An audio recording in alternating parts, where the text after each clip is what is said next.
Mga minamahal kong kapatid, magandang umaga sa inyong lahat. Bago tayo manalangin ngayong umaga, nais ko munang anyayahan kayong makinig sandali sa salita ng Diyos.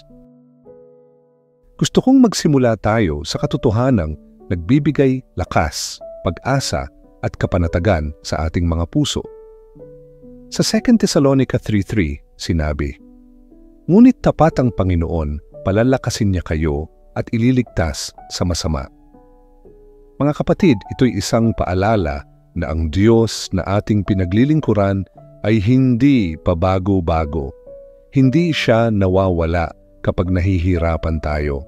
Hindi siya napapagod, kakasuporta sa atin. Ang Panginoon ay tapat noon, ngayon, at magpakailanman. Alam niya kung ano ang pinagdadaanan mo ngayon. Alam niya ang sakit ng puso mo, ang pagod ng kaluluwa mo, at ang bigat ng mga pasanin mo.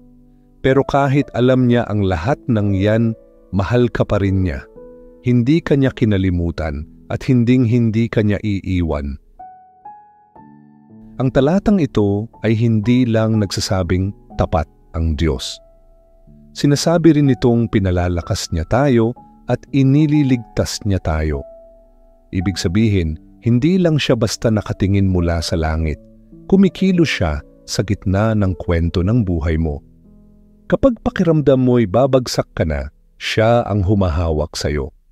Kapag may gustong umatake sa'yo, siya ang panangga mo. At kahit sa mga pagkakataong hindi mo namamalayan, pinoprotektahan ka pa rin niya. Kasi ang proteksyon ng Diyos ay hindi lang sa mga bagay na nakikita mo. Minsan akala mo wala siya kasi hindi nangyari ang gusto mo, pero sa totoo lang, iyon pala ay ang paraan niya ng pagprotekta sa'yo. Minsan, ang akala mong rejection ay awa pala ng Diyos. Pinoprotektahan niya ang puso mo sa mga relasyon na alam niyang makakasakit sa'yo. Pinangangalagaan niya ang landas mo kapag may pintuang hindi niya binuksan. Minsan, ang hindi niya pagbibigay ng bagay na akala mong kailangan mo ay isang anyo ng kanyang pagmamalasakit. Hindi mo man maintindihan agad, pero alam ng Diyos ang mga panganib sa likod ng mga inaasam mo. Mga kapatid, minsan ang proteksyon ng Diyos ay tahimik. Hindi ito kagaya ng paghahati ng dagat, kundi isang bulong sa puso mo na nagsasabing, "Hindi ka nag-iisa, kasama mo ako." Naranasan mo na ba na sa gitna ng bagyo sa buhay, may kakaibang kapayapaan kang naramdaman? Yun ay hindi aksidente. Yun ang Diyos na yumayakap sa'yo. Yun ang banal na espiritu na nagbabantay sa puso mo. At tandaan din natin, ang proteksyon ng Diyos ay lumilitaw sa anyo ng lakas. Lakas na tumayo kahit gusto mo nang sumuko. Lakas na magpatawad kahit mas madali sanang magalit. Lakas na magpatuloy kahit ang pakiramdam mo'y pagod na pagod ka na. Yan ang biyaya ng Diyos sa buhay mo. Kaya napakahalaga ng talatang ito. Ngunit tapat ang Panginoon, palalakasin niya kayo at ililigtas sa masama. Kasi ang kaaway hindi lang umaatake gamit ang takot o tukso. Dumarating siya sa anyo ng kasinungalingan, panghihina ng loob, kalituhan at pagkahapo. Gusto niyang itanim sa isip mo na iniwan ka na ng Diyos.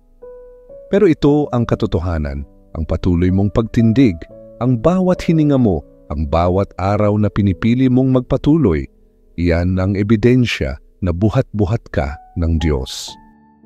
Hindi ka niya pinabayaan, hindi siya malayo, hindi siya nanonood lang mula sa itaas. Kasama mo siya sa bawat gabi ng luha, sa bawat bulong ng panalangin, sa bawat katahimikan ng iyong puso. Bago ka pa man isinilang, kilala ka na niya. Nilalang ka niya ng may layunin, sinulat niya ang bawat araw ng buhay mo sa aklat niya. Kaya kapag may boses ng takot na nagsasabing, nag-iisa ka, ipaalala mo sa sarili mo kung sino ang tagapagtanggol mo. Sa Pahayag 5:5, isang matinding larawan ang ipinakita. Huwag kang umiyak. Tingnan mo, Ang leon mula sa angkan ni Juda, ang anak ni David, ay nagtagumpay na. Mga kapatid, si Jesus ang leon ng Huda, makapangyarihan, tagumpay, at kailanmay hindi matatalo.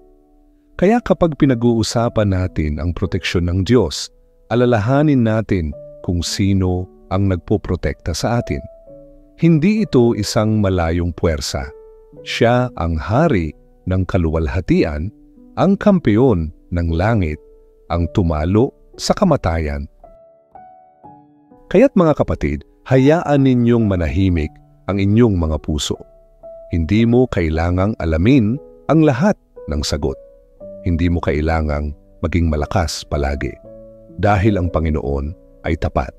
Palalakasin ka niya, papanatilihin ka niyang ligtas. Sa panahon ng paghihintay, sa gitna ng unos, kahit hindi mo alam kung ano ang susunod, tapat pa rin siya. At ngayon, mga kapatid, tayo ay manalangin. Panginoong Jesus, ikaw ay tapat magpakailanman. Kahit sa kahinaan ko, kahit sa mga oras na natatakot ako, kahit sa mga panahon na nadapa ako at nakalimot sa mga pangako mo, hindi mo ako kailanman nakalimutan. Salamat Panginoon na hindi ka lang tagapagligtas kundi isang pastol na kasama ko sa bawat hakbang ng buhay. Hindi mo lang ako iniligtas at iniwan, kasama kita araw-araw. Sinasamahan mo ako, ginagabayan mo ako, pinalilibutan mo ako ng iyong presensya. Tulad ng sinabi sa awit 125, gaya ng mga bundok na pumapaligid sa Jerusalem, ganoon mo rin pinalilibutan ang aking buhay. Ikaw ang bantay ko sa harap, sa likod, at sa lahat ng panig. Pinoprotektahan mo ako mula sa mga panganib na nakikita ko, at lalo na sa mga hindi ko alam. Nauuna ka sa akin para harapin ang mga labang hindi ko pa nalalaman.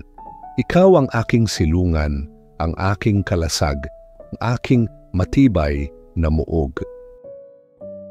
Panginoon, lumalapit ako sa iyo ngayong umaga dahil ako'y nangangailangan. Sa mundo na puno ng ingay at pagod, alam kong sa lilim ng iyong mga pakpak, makakahinga akong muli. Makakapahinga akong muli. At muling mapapaalala sa sarili ko na ikaw ang Diyos. Panginoon, protektahan mo ako hindi lang sa pisikal na panganib, kundi lalo na sa mga espiritual na ataking gustong agawin ang kapayapaang ipinagkaloob mo. Ilayo mo ako sa takot, sa pagkabalisa, sa galit, sa tukso, sa kayabangan, at sa anumang lihim na bitag ng kaaway. Ipaalala mo sa akin na minsan ang pag-ibig mo ay dumadating sa anyo ng hindi. Na ang mga saradong pintuan ay hindi parusa kundi proteksyon. Na kahit hindi mo ibigay ang bagay na pinagpipilitan ko, ginagawa mo yon para sa kabutihan ko. Tulungan mo akong magtiwala sa mga sandaling hindi ko naiintindihan ang iyong mga kilos. Turuan mo akong magtiwala na hindi mo ako tinatanggihan, kundi iniiwas sa kapahamakan. Hindi kita nauunawaan palagi, pero alam kong tapat ka at sapat na yon. Panginoon, kung kailangan kong dumaan sa unos, huwag mo akong pabayaang mag-isa. Ikaw ang kapayapaan sa gitna ng aking kaguluhan. Ikaw ang aking angkla sa gitna ng malalakas na alon. Palakasin mo ako kapag nanginginig na ang aking mga tuhod. Manguna ka sa akin gaya ng apoy na nagbubukas ng daan. Ipinapanalangin ko rin ang bawat kapatid na nakikinig ngayon. Alam mo ang kanilang mga pinagdaraanan. Nakikita mo ang bigat ng kanilang puso, ang mga luha na hindi nila masabi kahit kanino. Panginoon, yakapin mo sila ngayon. Ipadama mo na hindi sila nag-iisa. Ipadala mo ang mga anghel mo upang magbantay sa kanilang mga tahanan, sa kanilang mga anak, sa kanilang kinabukasan. Ipalaganap mo ang iyong kapayapaan sa kanilang paligid. Wasakin mo ang bawat bitag ng kaaway na nakalaan para sa kanila. Sinabi mo, walang sandatang ginawa laban sa atin ang magtatagumpay. Hindi mo sinabing walang sandatang mabubuo. Sinabi mo lang na hindi ito magwawagi. Kaya tinatanggap namin ang pangakong ito. Inaangkin ko ito sa aking buhay at sa kanila rin. Bawat kasinungalingan, bawat panlilinlang ng kaaway, winawasak ko sa pangalan ni Jesus. Inaangkin ko ang kapangyarihan ng dugo ni Jesus sa aking puso, sa aking isipan, sa aking mga iniisip, at sa lahat ng bahagi ng aking pagkatao. Linisin mo ang dapat linisin, pagalingin mo ang dapat pagalingin. Ayusin mo ang mga pusong wasak at palayain mo kami mula sa anumang tanikala. Panginoong Jesus, ikaw ang leon ng Huda.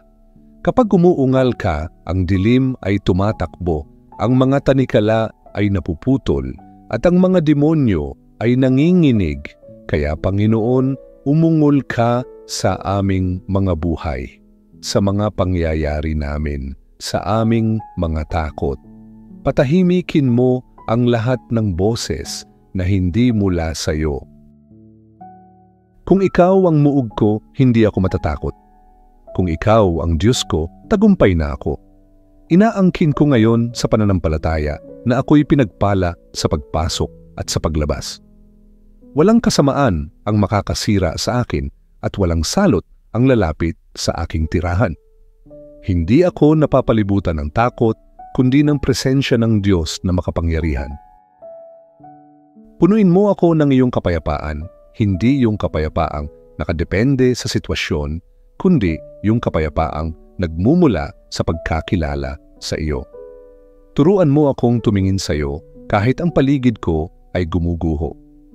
Turuan mo akong purihin ka kahit hindi ko nararamdaman. Turuan mo akong mamuhay hindi ayon sa nakikita ko, kundi ayon sa mga pangako mo. Panginoong Jesus, nagtitiwala ako sa iyo. Pinipili kong magpahinga sa mga kamay mo. Pinipili kong hindi manalik sa sarili kong pangunawa, kundi sa iyong salita. Salamat sa bawat sandaling hindi ko alam, pero pinrotektahan mo ako. Salamat sa bawat labang tinapos mo nang hindi ko alam. Salamat sa hindi mo pagsuko sa akin. Salamat sa pagiging leon at kordero. Mahal kita, Panginoon. At ngayong araw na ito, idinedeklara ko, ikaw ang aking kublihan, ang aking tore ng kalakasan, at ang aking tulong sa oras ng pangangailangan. Sa makapangyarihang pangalan ni Jesus, ako'y nananalangin. Amen. Mga kapatid, kung nakatulong sa inyo ang panalangin ito, paki-type lamang ng Amen bilang tanda ng pananampalataya. At kung may nais kayong ipapanalangin, huwag po kayong mahiyang magkomento. Ikinararangal po naming ipanalangin kayo, naway samahan kayo ng biyaya at kapayapaan ng ating Panginoong Jesus, ngayon at magpakailanman.